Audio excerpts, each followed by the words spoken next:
Setiap diri manusia akan Allah hadapkan bermacam-macam keadaan. Ada keadaan yang sesuai dengan apa yang diharapkan oleh manusia, ada keadaan yang nomor dua tidak sesuai dengan keadaan yang diharapkan manusia. Urupna iki, gedekna iki gedekna.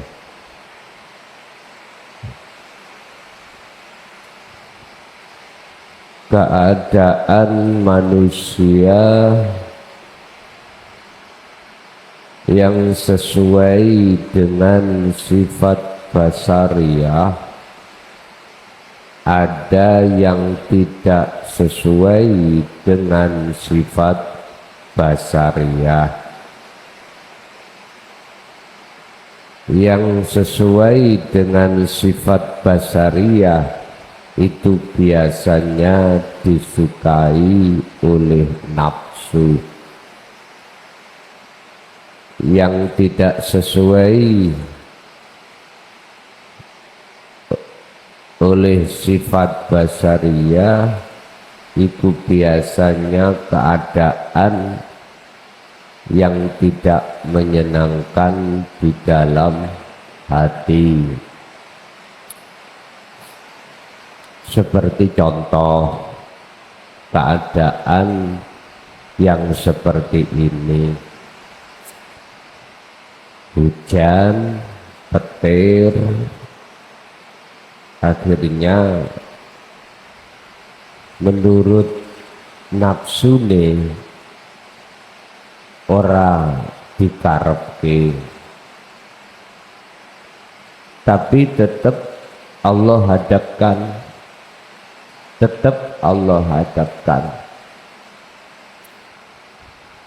berkenaan dua hal inilah siapa di antara manusia itu yang bisa menjadikan sebagai jalan yang lurus, itu siapa?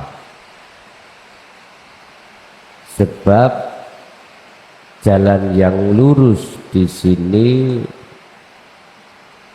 akan bisa dijadikan sebagai lintasan untuk bertemu Allah. Nafsu biasanya enggak mau. Nafsu biasanya enggak mau. Lebih-lebih hal yang seperti ini. Tapi ketahuilah bahwasanya untuk menemui Allah itu di berbagai jalan.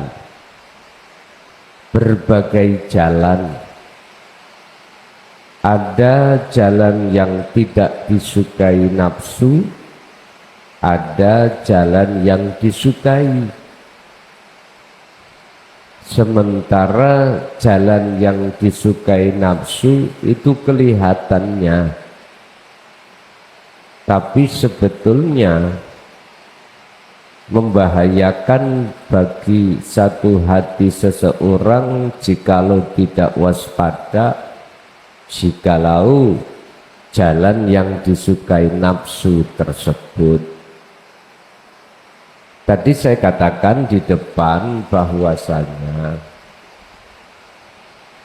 perkara-perkara yang Allah hadapkan yang sesuai dengan sifat basariah yang disukai nafsu, ini pun juga nafsu berupaya untuk hati manusia lalai daripada itu, lalai terhadap Allah. Tentang hal ini Allah sampaikan di dalam surah Ali Imran ayat 51. Bismillahirrahmanirrahim. Innallaha sak temene Gusti Allah iku Rabbi pangeran ingsun wa rabbukum lan pangeran sira kabeh. Oleh sebab itu fa'budu mongko do nyembah sira kabeh hu ing Allah. Hadza utawi menyembah atau fa'budu iku siratun ana siji dalan mustaqimun kang jejeg. Artinya apa? Setiap jalan yang disukai atau tidak disukai nafsu, di situ ada jalan yang lurus untuk bertemu Allah. Nah, disinilah Bapak Ibu akan kita dihadapkan siapa di antara manusia yang bisa menjadikan itu sebagai jalan yang lurus. Di sini Allah memberikan tanda-tanda. Di antara dua manusia, satu bisa menjadikan sebagai jalan bertemu Allah, yang kedua tidak bisa dijadikan sebagai jalan untuk bertemu Allah. Ada dua golongan. Golongan pertama, bagi orang-orang yang bisa menjadikan sebagai jalan untuk bertemu Allah sehingga disebut sebagai Shiratal Mustaqim, yaitu para hati kekasih Allah. Siapa hati kekasih Allah itu?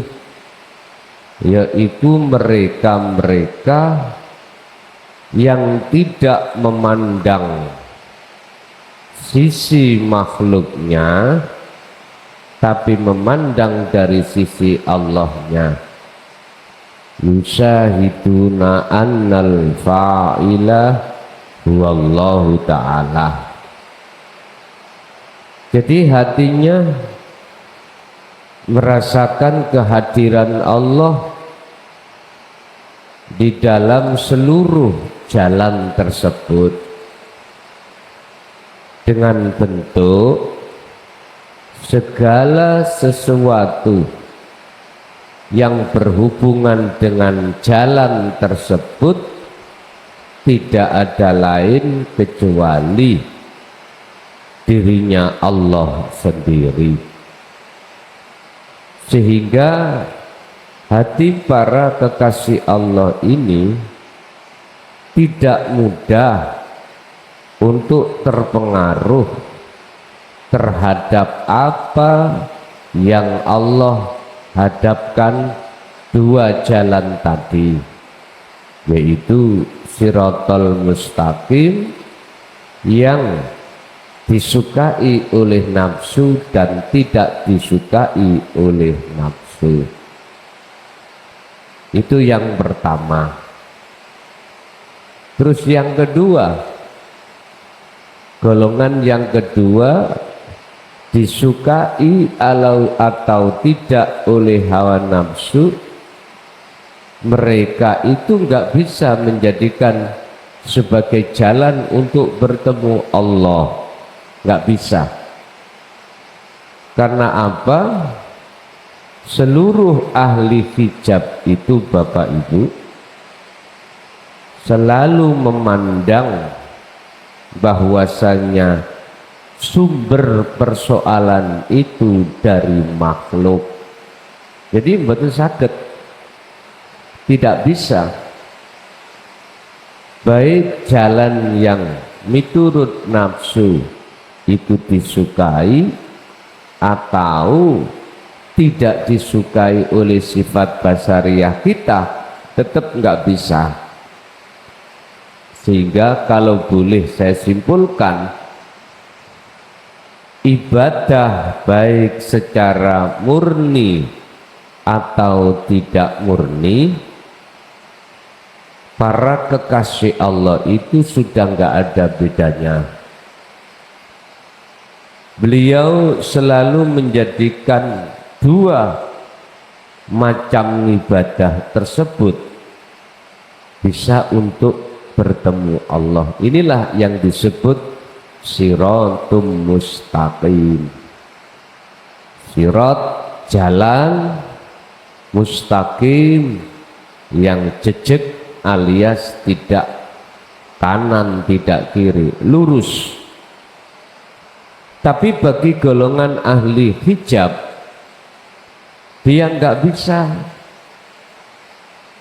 apapun bentuknya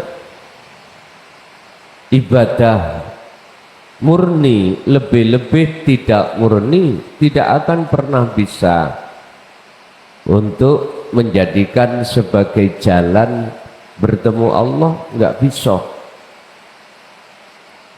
Sehingga apa yang ada di dalam hatinya itu gambar-gambar seluruh apa isi langit dan seluruh apa isi bumi alias makhluk. Jadi mboten saged. Barang siapa saat di dunia dalam hatinya masih ada gambar makhluk, maka di akhirat pun setelah meninggal dia akan menjadi orang yang buta, dan mereka tidak akan pernah bisa melewati siratal mustaqim. Sebaliknya, barang siapa di antara mereka itu waktu di dunia bisa menjadikan seluruh aktivitasnya sebagai siratal mustaqim, melewati dan menjadikan sebagai jalan untuk bertemu Allah, maka dia di akhirat pun pasti akan bisa melewati siratal mustaqim. Jadi barometernya antara dua golongan itu waktu di dunia, barometernya di dunia. Siapapun Anda, jikalau di dunia sudah bisa lewat siratal mustaqim, melewati siratal mustaqim untuk bertemu Allah, maka di akhirat pun akan bisa seperti itu. Sebaliknya, siapapun kita, jikalau di dunia ini tidak bisa menjadikan semua jalan untuk bertemu Allah, di akhirat pun akan seperti itu.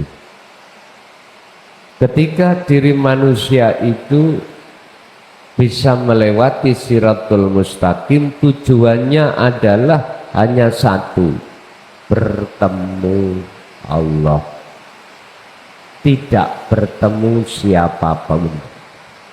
Laksana di syariat, apa tujuannya? Seseorang nguwat siratal mustaqim, satu, untuk mencapai rahmat Allah yang berbentuk apa? Al jannah. Itu sebetulnya adalah kinayah, tapi sesungguhnya adalah bertemu Allah. Lah, ini banyak di antara kita umat manusia yang nggak paham. Makanya kata Rasul, liman kana yarjullaha. Ini dawuh Allah yang dicontohkan oleh baginda Rasul.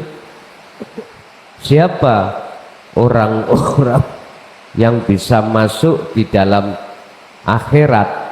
Merekalah yang dalam hatinya ada satu keinginan untuk bertemu rahmat Allah, maksudnya bertemu Allah. Jadi tujuan orang-orang yang melewati Siratal Mustaqim itu cuman satu, hanya bertemu Allah. Oke, itu Bapak Ibu dalam kesempatan sore hari ini tausiah yang bisa kami sampaikan. Kita masuk pada sesi tanya jawab. Barangkali ada yang perlu ditanyakan, kami persilakan.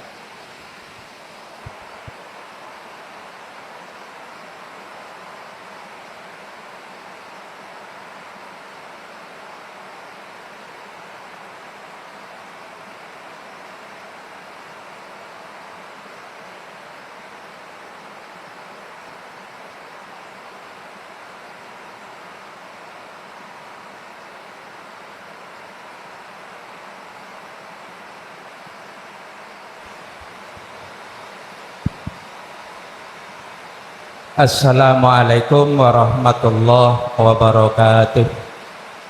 Derek tanglet Gus, kita di dalam rukun iman itu kita disuruh meyakini adalah hari akhir, hari datangnya hari kiamat, yang kalau di dalam syariat itu hancurnya alam semesta ini.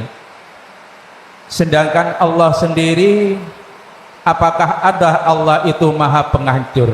Yang ada hanyalah Allah maha pencipta, maha pengasih dan penyayang sesuai dengan asmaul husnanya. Kenapa kok sampai terjadi penghancuran oleh Allah subhanahu wa ta'ala? Mohon dijelaskan Gus dari secara hakikatnya.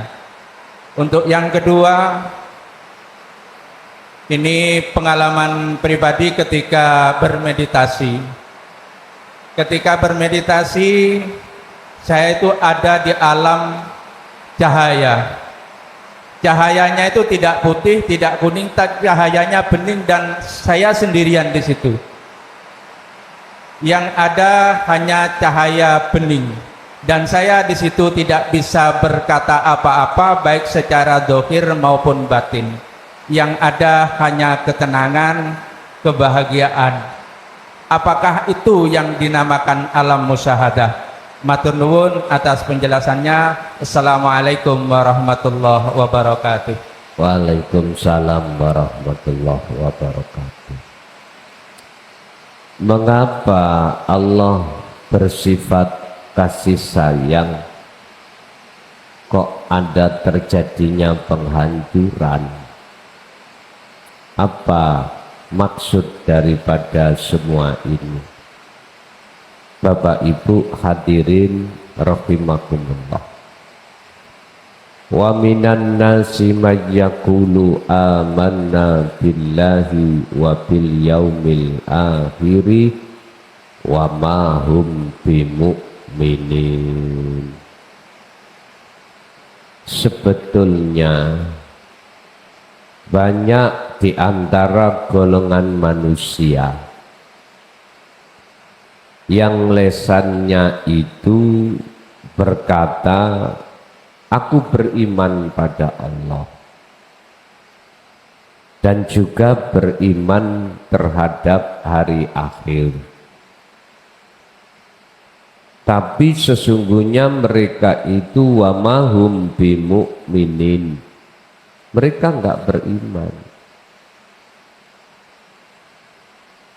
Dia hanya beriman secara syar'i, secara syariat tok, di lisan saja. Buktinya dia beriman secara lisan, menjalankan seluruh hukum syariat. Tapi sebetulnya hatinya tidak beriman. Buktinya ketika saat apa yang Allah hadapkan di dalam setiap aktivitas apapun, hatinya masih ada iman selain Allah. Artinya sesuatu yang disamakan terhadap Allah. Ini kan jelas diindikasikan perbuatan syirik toh. Syirik. Contoh, kita menyamakan Allah dengan kita. Ketika saat dalam hati ada satu keimanan bahwasanya si A, si B, si C yang melakukan, maka hati punya iman seperti itu, sama halnya kita telah menyamakan makhluk itu dengan Allah. Padahal Allah dawuh wala yusyrik bi ibadati rabbih ahada. Janganlah kau menyekutukan Allah dengan sesuatu di saat kau ini menghadapi kondisi apapun. Ini enggak terasa, dan banyak umat manusia yang belum paham dikarenakan walladzina kafaru bi ayatillah waliqaihi, karena banyak manusia yang mengingkari atas ayat-ayat Allah. Yang kumaksud ayat-ayat di sini adalah ajaran yang mendidik hati kita untuk mengesahkan Allah. Ini sumber persoalannya ada di situ. Sehingga Allah mengapa kok menghancurkan hal seperti itu?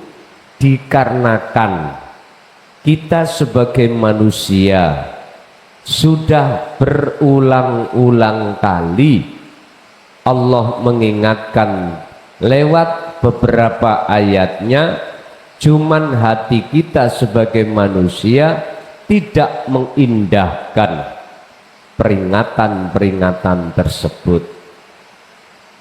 Ini seluruh umat, mulai zaman umat Nabi siapapun, Rasul apapun, pasti diperingatkan Allah, pasti diperingatkan. Cuman manusianya yang tidak mau mengindahkan. Berarti munculnya penghancuran tersebut memang aslinya songko Allah, tapi miturut hukum sebab musabab itu dari diri kita sebagai manusia. Allah sesungguhnya enggak pernah menghancurkan terhadap kita manusia atau makhluk ini. Ini satu sisi. Tapi satu sisi lagi, di situ tersimpan kasih sayang Allah justru. Contoh, misalkan kita punya teman dekat pada kita, dan atau kita punya sesuatu yang kita anggap istimewa. Tapi ketika saat kita berhadapan dengan teman istimewa itu, justru menjadikan hati Anda ini berat berpisah. berat berpisah. Ada cara jalan Allah untuk menunjukkan kasih sayangnya. Apa? Apa yang kita anggap istimewa bagi kita, itu Allah hancurkan dengan cara Allah sendiri. Akhirnya berpisah dengan kita. Lah, ini kalau jenengan memandang dengan sungguh-sungguh, itu bukan Allah menghancurkan tidak kasih sayang, justru kasih sayang. Sebab jikalau dibiarkan kita terhadap orang yang kita istimewakan, maka hati kita terhalang dengan Allah lewat orang yang kita istimewakan. Jadi Gusti Allah menghancurkan apa yang kita sukai itu bukan berarti Allah enggak sayang. Cuman kita yang salah paham.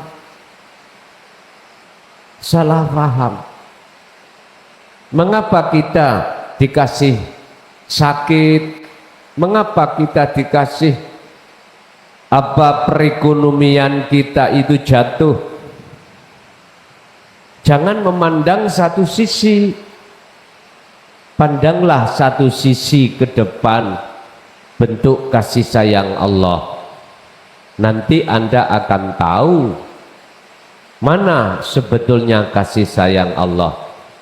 Ingat, dalam satu sisi, dalam satu ayat Allah katakan ada golongan manusia diberi hidayah oleh Allah. Ada golongan manusia yang satunya justru malah disesatkan oleh Allah dengan cara Allah sendiri.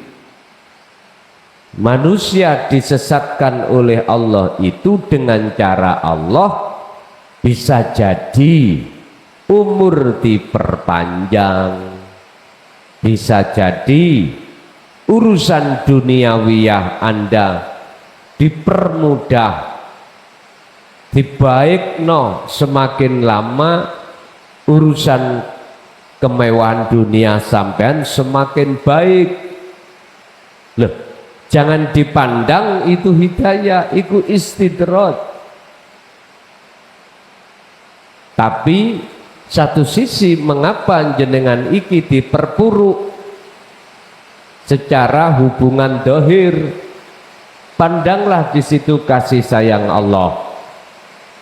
Sebab jikalau ini tidak diambil oleh Allah, akan menghalangi hatimu dari Allah. Nah, yang pertama tadi, mengapa Allah selalu kok malah menyesatkan? Jawabannya cuma satu. Sudah sering diingatkan, tapi tidak memperhatikan, bahkan mereka ini mengolok-olok daripada ayat Allah. Ini persoalannya. Itu yang pertama. Terus yang kedua, apa tadi?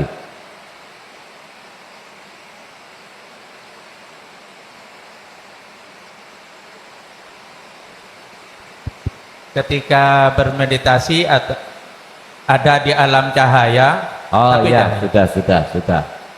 Gini, sisa ilin atau sisa lid ketika dia munajat atau khalwat, Allah kadang-kadang juga membuka pintu kasafnya di kasaf suwari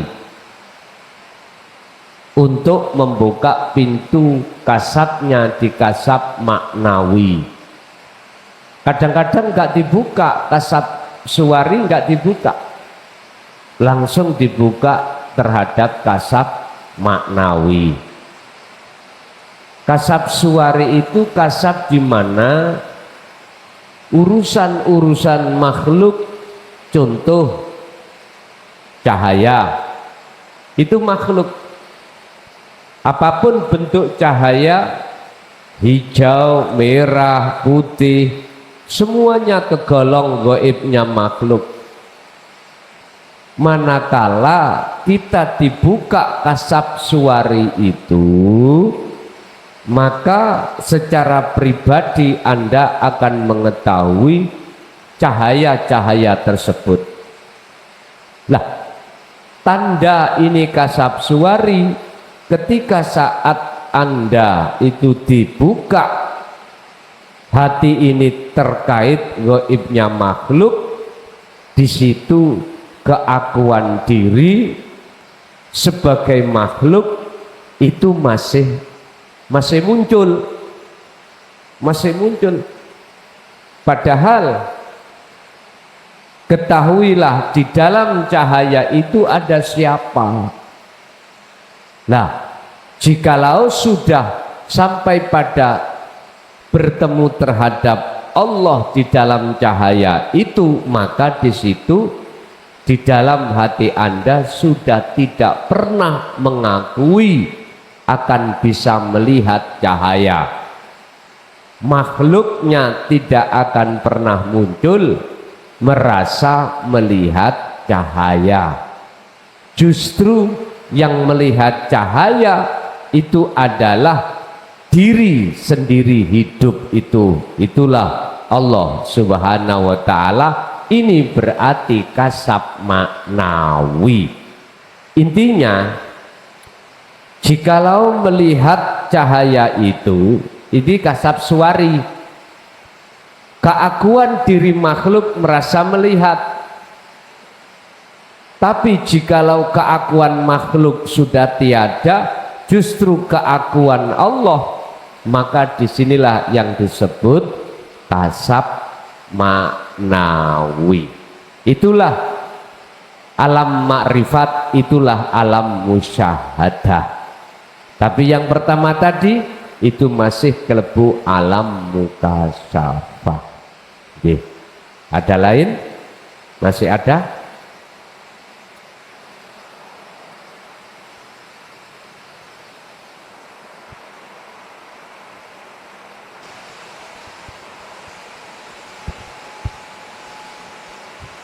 Assalamualaikum warahmatullahi wabarakatuh. Bagi tanggap, kalau misalnya kita masih sering terpengaruh dalam sesuatu yang tidak menyenangkan, itu masih terhanyut dengan emosi, apakah apa yang kurang? Apa kurang kholwatnya atau bagaimana? Yang pertama itu. Yang kedua, apa hakikatnya amal soleh itu? Setahu saya, artinya amal dalam bahasa Arab itu sesuatu yang berubah atau tindakan. Menurut hakikat itu amal soleh niku nopo? Assalamualaikum warahmatullahi wabarakatuh. Waalaikumsalam warahmatullahi wabarakatuh. Di dalam diri manusia itu, setiap diri manusia hatinya Allah akan taruh nafsu namanya amarah atau emosi. Nah, ada beberapa nafsu yang Allah taruh di dalam jagate hati ini untuk sebagai pengujian Allah terhadap diri kita. Ketepatan yang ditanyakan nafsu amarah atau emosi. Ketika menghadapi kondisi yang tidak sesuai, hati emosi. Lah, itu salah satu tanda jikalau hati kita duduk di takhalli atau hati kita masih ada pengakuan makhluk maka pasti siapapun kita akan emosi alias marah-marah karena sesuatu yang gak cocok miturut nafsu di dalam diri kita, gak cocok miturut nafsu nafsiyah di dalam diri kita, situasi yang Allah hadapkan. Nah terus bagaimana kita mensikapi akan hal ini? Cuman satu, fa'buduh,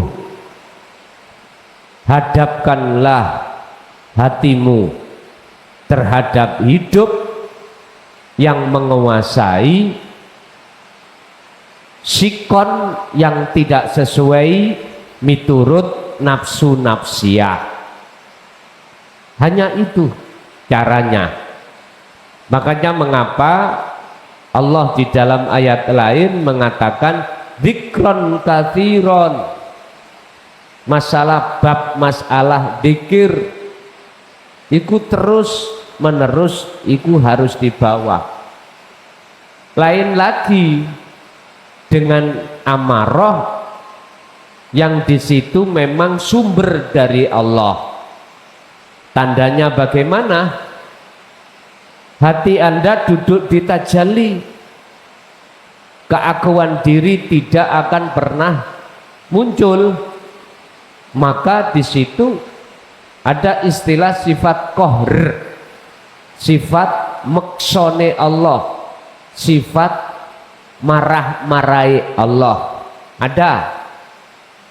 Cuman ini di dalam hati seseorang prosentasenya sangat sedikit, sangat sedikit.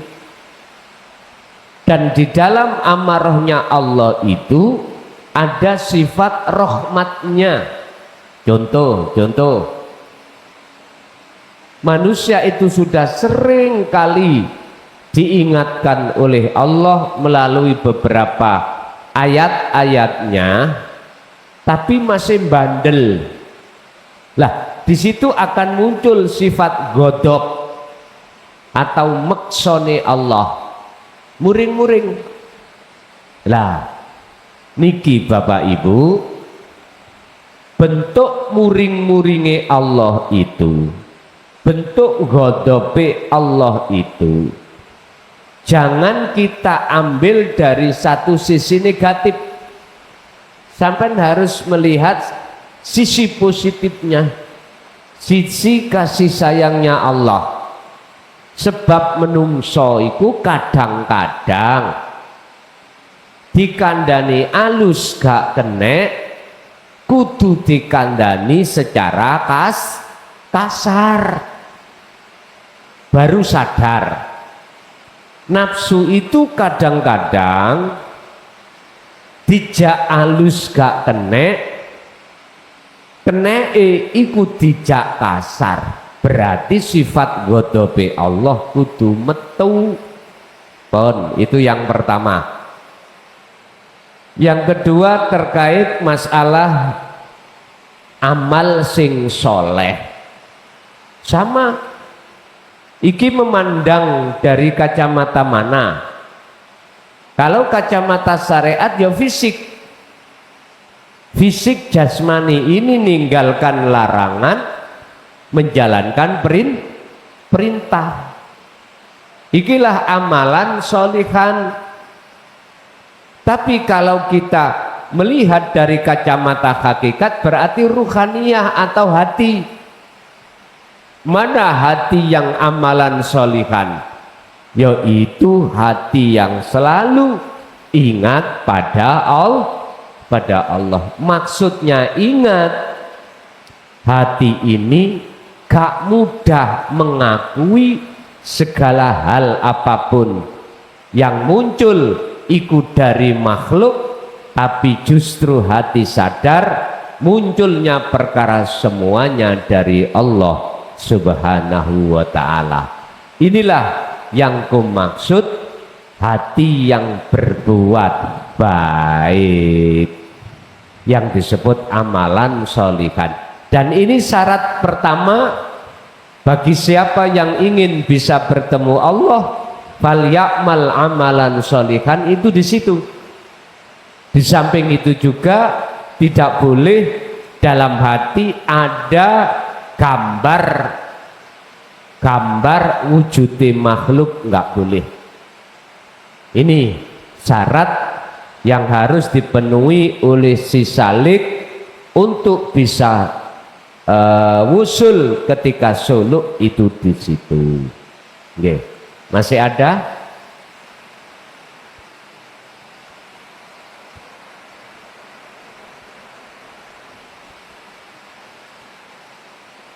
Sampun cukup?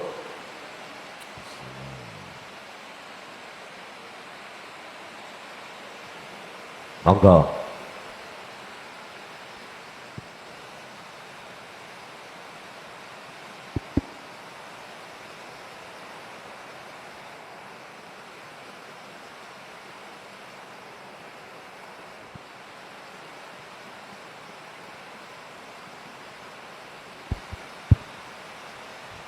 Assalamualaikum warahmatullahi wabarakatuh, Gus. Waalaikumsalam warahmatullahi wabarakatuh. Saya mohon penjelasannya, Gus.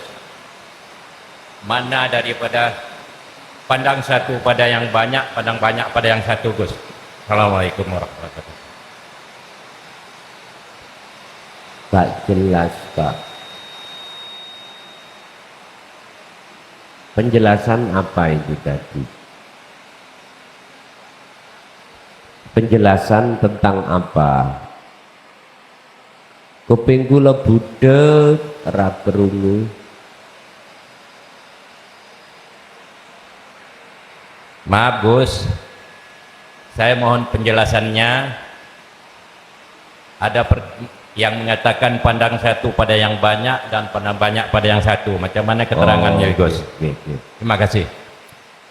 Suhudul waqdah bil kasroh.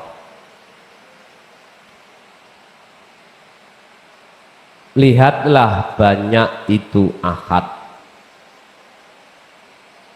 Lihatlah ahad itu di dalam banyak. Itu bagaimana? Jenengan harus ada tindakan proses ahadiyah menuju ahad. Ahadiyah itu apa? Banyak, tapi di situ tampil wujud ahad tunggal. Seluruh bentuk-bentuk makhluk, nama-nama makhluk, itu disebut banyak. Tapi bagaimana caranya jenengan itu bisa mengahadkan banyak itu? Sampai lihat hidup, sampai melihat titik bak, sampai melihat Allahnya saja. Sebab innallaha bikulli syai'im muhit, sesungguhnya Allah itu meliputi atas segala hal apapun. Lah, segala hal apapun disebut banyak. Nek jenengan melihat makhluknya mboten saged. Jadi makhluknya itu sampai ringkes. Itu berarti proses ahadiyah. Baru jenengan hanya melihat, memandang hidupnya. Kalau memandang hidupnya berarti ahad. Nah, inilah pandanglah satu di dalam banyak. Jadi jenengan secara fisik itu kita memang melihat berbagai macam corak yang tidak ada batasnya. Tapi hati jenengan harus memandang uripe. Kalau jenengan memandang hanya hidupnya, maka yang terjadi hanyalah ahad. Lah ini kalau tidak dilatih dengan khalwat, yang memegang wasilah dzikir sirul asrar mboten saged. Artinya wajib kita akan membawa wasilah ini supaya bisa memandang satu di dalam banyak. Itulah maksudnya dari pengertian pandanglah satu di dalam banyak. Oke, masih ada?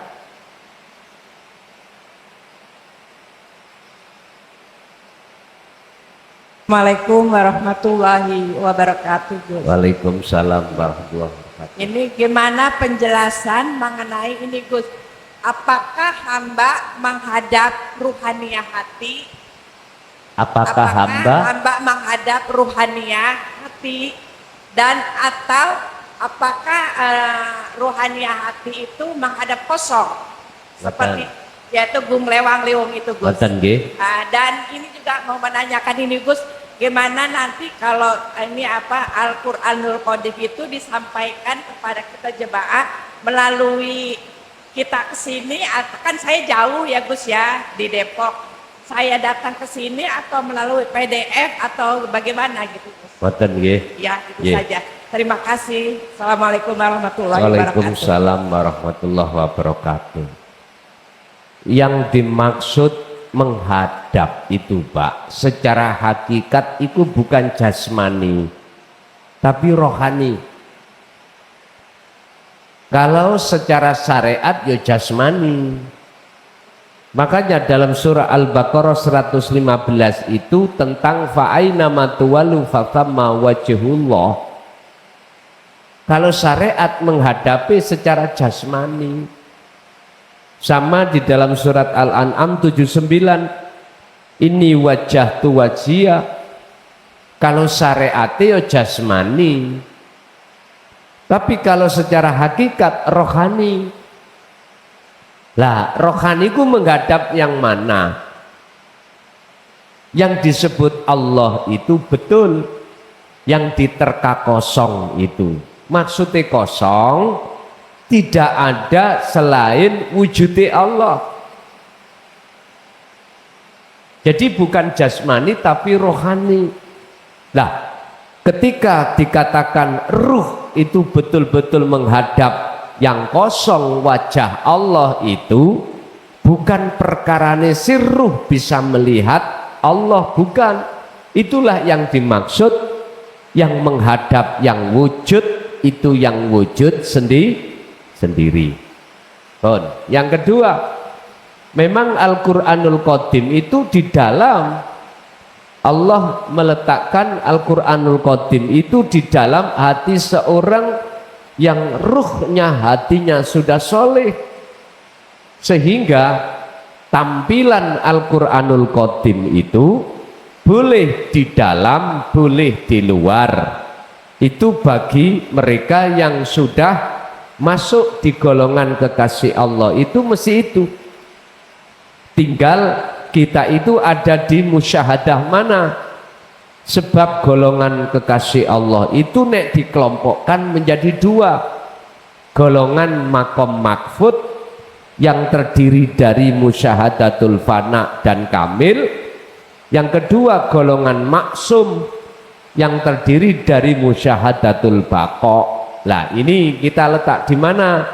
Kalau di baqo maksum, njaba jeruk selalu dipenuhi Al-Qur'anul Qadim, dan inilah yang nantinya yang sementara kita kaji secara tersirat, nanti akan kita kaji secara tertulis, tidak hanya di dalam tapi juga di luar. Lah selama ini kita mengkajinya hanya tersirat, hanya di dalam. Lah ini nanti kita kaji sampai di luar. Begitu. Masih ada?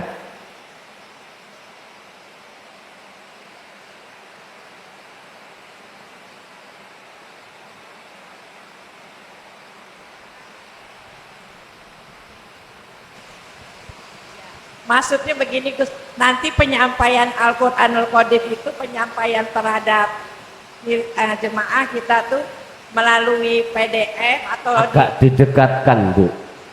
maksudnya nanti penyampaian yang Gus sudah kan nanti kan Gus tahun 2025 kan nggak akan kemana-mana ya. Terus setelah Al-Quranul Qadim itu sudah ditulis, nanti disampaikan kepada kita nih karena kan saya jauh ya Gus dari Depok. Apa saya ambil ke sini atau dikirim melalui PDF atau bagaimana? Itu Ini. maksudnya Gus. Itu nanti urusan saya. Jangan terlalu jauh dulu. Oh, Ya. Jangan iya. terlalu jauh. Oh iya ya, makasih ya Gus. Mohon maaf, makasih. Iya. Nggih. Masih ada?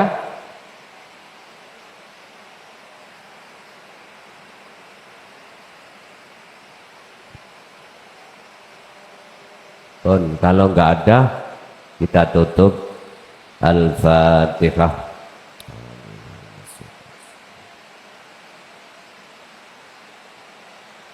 Akhirul kalam. Assalamualaikum warahmatullahi wabarakatuh.